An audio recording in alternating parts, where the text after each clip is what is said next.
Je vais évoquer les questions générales de l'éthique et de la politique et je vais donc ajouter une composante de la loi. Donc je vais parler de la politique, de l'éthique et de la loi. Et je vais donc aborder un aspect du printemps arabe. Vous savez que dès le début de ce printemps arabe, la caractéristique principale de ce mouvement était une résistance pacifique. Et dans des pays tels que l'Égypte, jusqu'au jour d'aujourd'hui,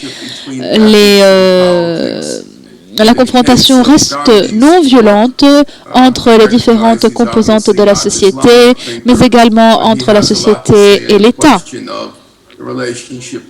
Dans mes remarques, je vais évoquer la relation entre l'éthique et la politique dans le cadre de la pensée de Gandhi. Il ne s'agit pas là d'un penseur musulman, mais il a eu beaucoup de choses à dire sur ce thème, notamment la relation entre l'éthique et la politique. Puis, je vais donc appliquer ces réflexions sur un chapitre pas encore écrit du printemps arabe, à savoir le conflit israélo-palestinien, et je vais voir comment ces pensées ou ces réflexions peuvent être efficaces ou pas efficaces dans le cadre de ce conflit, chose qui pourrait se dévoiler dans le futur. Donc pour que ce conflit aussi soit une composante du printemps arabe. Dans le cadre de la réflexion de Gandhi sur la politique, nous savons tous que Gandhi n'a jamais cru que l'objectif de la politique était de changer l'opinion publique, que l'objectif des politiques était donc de pousser les gens à augmenter leur conscience. Gandhi à penser ce que beaucoup de choses connaissent, à savoir les lacunes de ce monde. Nous n'avons pas besoin de mettre à disponibilité des citoyens de nouvelles idées, de nouvelles réflexions. Il ne s'agit pas là de dire que les gens ordinaires sont stupides, mais que ces gens ordinaires étaient passifs. Ils n'ont rien fait. Ils savent qu'il y a mille et une choses qui clochent dans notre société, mais qu'il y a mille et une choses qui clochent dans ce monde. Mais le problème, c'est que les gens ordinaires restent passifs à cet égard. Pour Gandhi, donc, l'objectif de la politique était de réveiller la conscience publique, de réveiller la conscience des gens, et donc pousser les gens à agir. Pour Gandhi également, sa réflexion première était que pousser les gens passifs à agir, cette chose qui va donc les pousser à agir, et lorsqu'ils verront de la souffrance, lorsqu'ils verront des gens emprisonnés, incarcérés, lorsqu'ils verront des gens tels que les Palestiniens dans les territoires occupés, qui sont par exemple en train de décider d'arrêter de manger dans une grève de la faim, ou lorsque par exemple des gens acceptent de mourir et de sacrifier leur vie pour une cause. Telle était sa réflexion, telle était sa vision. Donc, lorsque les gens voient cette volonté de sacrifier, de mourir, c'est ce qui va réveiller la conscience du public ou des gens, et c'est ce qui va les pousser à agir. Et, je le cite, c'est l'auto-souffrance, la volonté de se sacrifier qui va réveiller la conscience morte. Cependant, ceci n'est pas suffisant. Il n'est pas suffisant d'accepter de souffrir, parce qu'il est également nécessaire de déterminer un objectif ou un motif pour lequel nous travaillons et que le public considère comme juste, parce que si ce n'est pas le cas, le public ne va pas vous soutenir. Prenons l'exemple, par exemple, de la grève de la faim. en Cisjordanie en fait, et si les gens trouvent que ceci, qu'il n'est pas éthique, qu'il est injuste d'incarcérer des gens et de leur dire qu'ils sont incarcérés, mais sans leur dire pourquoi ils ont été emprisonnés, sans leur donner également ce que les gens considèrent comme le droit à un système judiciaire juste. Ceci veut dire donc que le public lui-même ou les gens doivent juger de nos objectifs comme étant justes.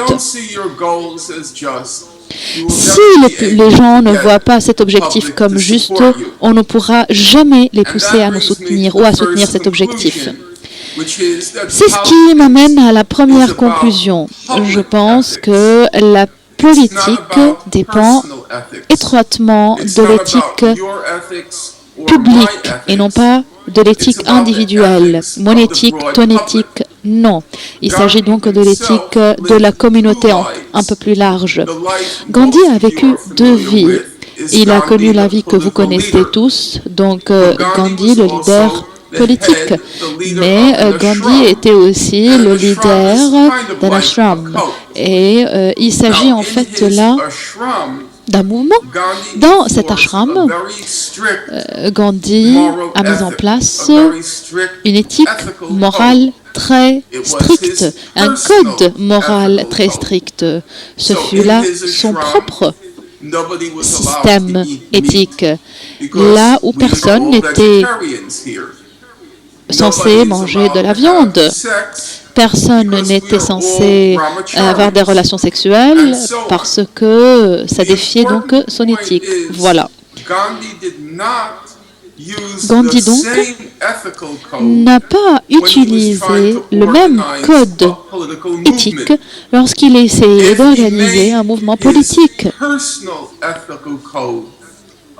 S'il avait imposé son propre code éthique pour mener cette révolution ou ce mouvement indépendantiste, il n'aurait pas pu gérer ce mouvement et le mener. Donc Gandhi était très conscient qu'il y avait une différence majeure entre le code éthique personnel qui est donc privé et qui dépend de l'allégeance de la personne et de la morale dans la politique. La morale dans la politique est donc la morale que le public plus large considère comme juste. Avec ces réflexions, donc, que la politique n'essaie pas donc de réveiller les gens, mais simplement de les pousser à agir, et que 2, dans la politique, il ne s'agit pas de code éthique personnel, donc le mien ou le tien. La politique est simplement ce que le public plus large considère comme juste ou injuste. Je vais donc évoquer maintenant le conflit israélo-palestinien et regarder donc l'interaction entre la politique, l'éthique et la loi lorsqu'il s'agit donc de ce conflit israélo-palestinien. Un point que je n'essaie pas de détailler, mais simplement d'aborder, je ne pense pas que devant les Palestiniens, il y a une option armée. Si les Palestiniens veulent mettre un terme à l'occupation israélienne, la seule option serait donc un mouvement de désobéissance pacifique, tout comme Gandhi a fait en Inde, pour pouvoir donc pousser les occupants anglais à évacuer l'Inde. Dans le cadre du conflit israélo-palestinien, je pense que l'objectif de la résistance palestinienne armée ne peut pas être selon le code éthique de cette résistance, donc le code de chacun d'entre eux, ou ce qu'ils considèrent, ou ce que nous considérons légitime ou juste. L'objectif doit être ce que le public en général, donc je veux dire par là le public international, donc ce que ce public considère comme étant juste et correct. Il s'agit là de questions très difficiles. Quelle est donc la conception générale de ce qui est éthique, de ce qui est juste et de ce qui est correct? Qu'est-ce qui est juste? Quel serait le moyen juste et correct pour résoudre le conflit israélo-palestinien? À mon sens, et vous pouvez me désavouer, en ce moment, je pense que la morale publique, l'éthique publique est définie par ce qu'on appelle la loi internationale et les droits de l'homme. J'admets que et je suis tout à fait conscient que dans plusieurs façons, la loi internationale et les droits de l'homme n'ont pas beaucoup de choses à offrir à l'humanité. Cependant, je pense qu'il faut aussi dire que la loi internationale et les droits de l'homme sont aujourd'hui, dans le monde actuel, le langage basique, le vocabulaire basique de l'éthique publique. Lorsque nous voulons, par exemple, évoquer un mal pratiqué par un régime, on dit que ceci viole la loi internationale ou les droits de l'homme. Par exemple, ceux qui sont en grève de faim en Cisjordanie disent que ce qu'Israël appelle une détention administrée, donc il n'y a pas là de sentence, il n'y a pas là de jugement, simplement être incarcéré à vie, ils appellent ça une détention illégale au regard de la loi internationale, ce qui est vrai, et ils disent aussi que ceci viole leurs droits basiques et fondamentaux, ce qui est vrai aussi. Donc, le langage de cette éthique publique, je ne parle pas donc de l'éthique personnelle ou privée, le langage de cette éthique publique est le langage du droit international. Et le droit international ainsi que l'éthique publique détermine et identifie une limite de ce que les politiciens pourraient un jour ou l'autre accomplir. Dans le cadre du conflit israélo-palestinien, je pense que le droit international est clair. Il évoque une résolution juste et éthique de ce conflit, donc selon les frontières de 1976, et deux États, un État palestinien et un État israélien dans la Cisjordanie, la bande de Gaza et Jérusalem-Est comme capitale, mais également ce qu'on appelle une résolution juste du dossier des réfugiés. Vous pourriez dire deux États, ceci est injuste, ceci n'est pas moral. Oui?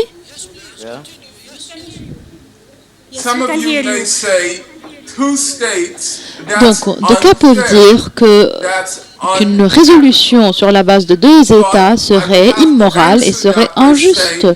Mais j'aurais à répondre en disant, c'est vrai, il y a un argument qui dit que la création d'Israël en 1948 était injuste. Cependant, la politique n'est pas ce que tu ou je conçois comme juste ou injuste. La politique, dans cette ère actuelle, est définie et déterminée par le droit international et par les droits de l'homme. Dans toute institution publique du monde aujourd'hui, soit-elle l'Assemblée générale des Nations unies, qui est donc l'assemblée la plus représentatrice des institutions politiques dans le monde, ou soit-elle donc la Cour internationale de justice, la CIJ, qui est donc le corps juridique le plus respecté dans le monde, dans toute institution, y compris l'organisation des droits de l'homme, à savoir Amnesty International et Human Rights Watch. Donc, toutes ces institutions ont abouti à un consensus qui dit qu'une résolution juste et éthique du conflit serait basée sur le droit international et sur les droits de l'homme. Voici le consensus. Par exemple, si nous regardons l'Assemblée générale des Nations unies, tous les ans, il y a donc une résolution approuvée, à savoir une solution pacifique.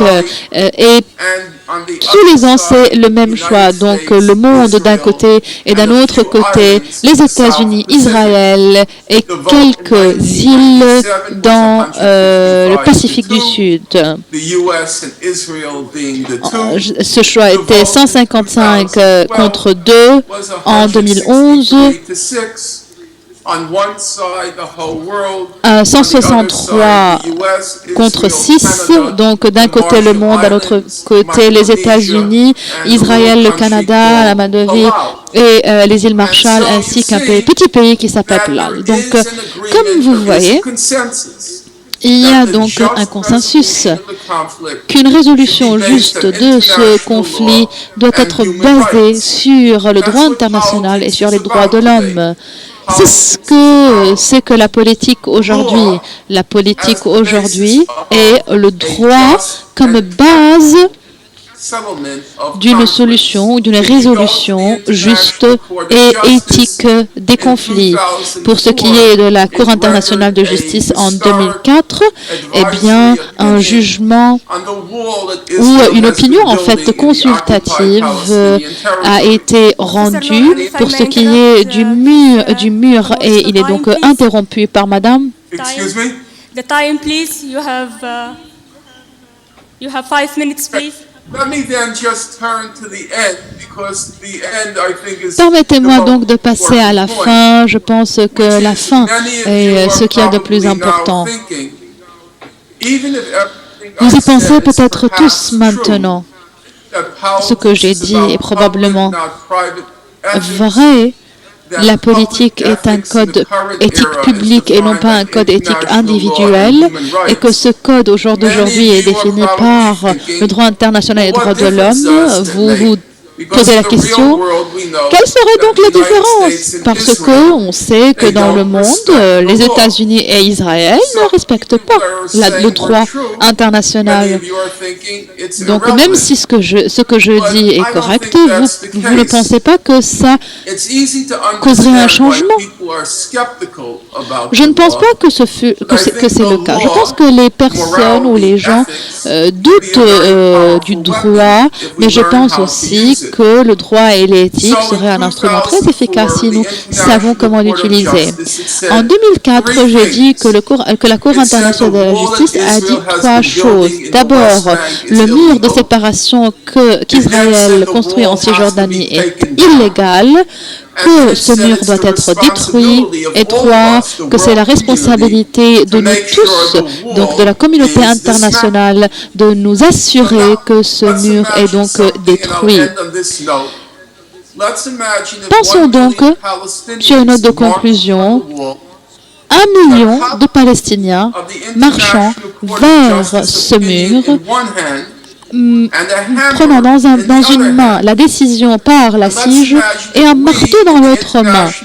Imaginons ce contexte. Imaginons si nous, dans la société internationale, faisons notre rôle et disons au monde, tout ce que les Palestiniens auraient à faire, c'est de mettre en place le droit international comme déterminé par la Cour internationale de justice. Si 1 million de Palestiniens marcheraient vers le mur, portant dans une main le pignon de la sige et un marteau dans l'autre main, si nous jouons notre rôle et disons au monde et au public qu'il s'agit là d'une mise en application de la loi, je pense qu'il serait possible que les Palestiniens ne seraient pas capables de détruire ce mur. parce que Israël n'aurait aucune défense. Israël ne serait pas capable d'utiliser sa force violente ordinaire contre les Palestiniens. Je ne suis pas naïf, je sais qu'Israël va tuer plusieurs Palestiniens, mais je pense que les Palestiniens pourraient faire preuve de persévérance s'ils ont donc cette force interne. Je pense qu'il serait possible d'utiliser la loi pour démanteler ce mur et pour paver la voie vers une fin de l'occupation. Je pense que dans l'avenir, un nouveau chapitre du printemps arabe sera ouvert. Merci.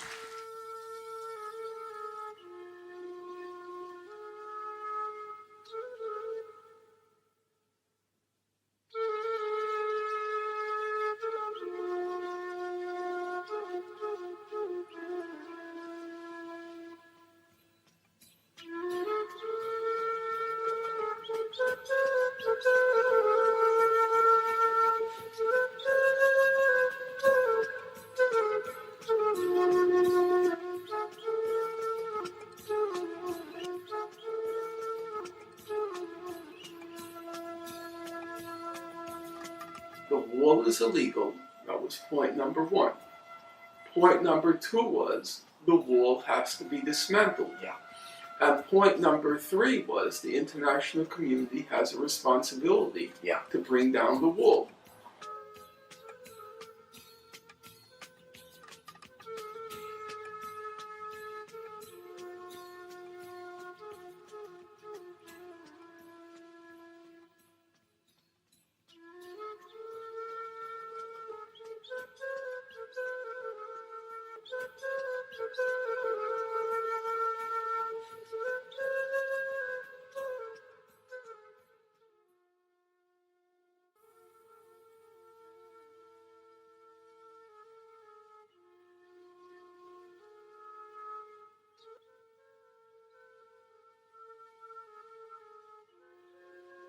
If the Palestinians had made use of the 2004 International Court of Justice advisory opinion declaring the wall illegal, if, for example, hypothetically, 1 million Palestinians marched on the wall holding in one hand the opinion of the International Court of Justice and holding a pick or a hammer in the other hand and saying we're going to demolish the wall.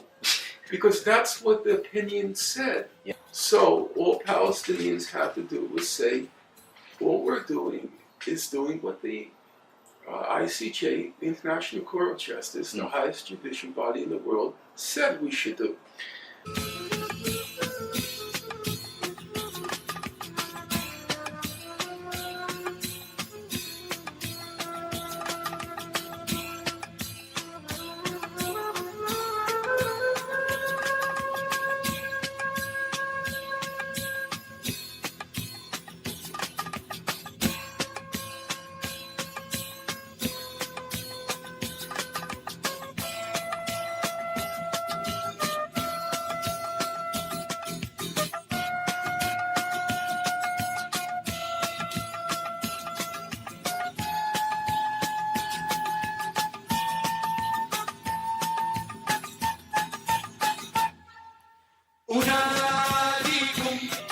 أشد على أياديكم وأبوس الأرض تحت نعالكم وأقول أفديكم وأهديكم ضياع عيني ودفء القلب أعطيكم فمأساتي التي أحيا نصيبي من مآسيكم وأهديكم ضياع عيني ودفء القلب أعطيكم فمأساتي التي أحيا نصيبي من مآسيكم أناديكم أشد على أياديكم وأبوس الأرض تحت نعالكم وأقول أفديكم أناديكم أشد على أياديكم وأبوس الأرض تحت نعالكم وأقول أفديكم أناديكم أشد على أياديكم وأبوس الأرض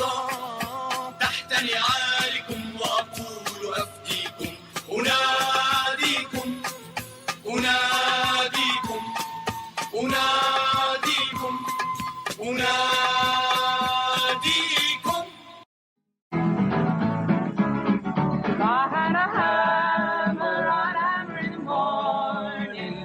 hammering evening all over this land. I'd a hammer on danger, I'd a hammer on warning, I'd a hammer on love between my brothers and sisters all over this land. If I had a hammer, I'd hammer in the morning, I'd a hammer in the evening all over this land. I'd a hammer on danger, I'd a hammer on warning, I'd a hammer on love between my brothers and sisters all over this land. Ooh, I got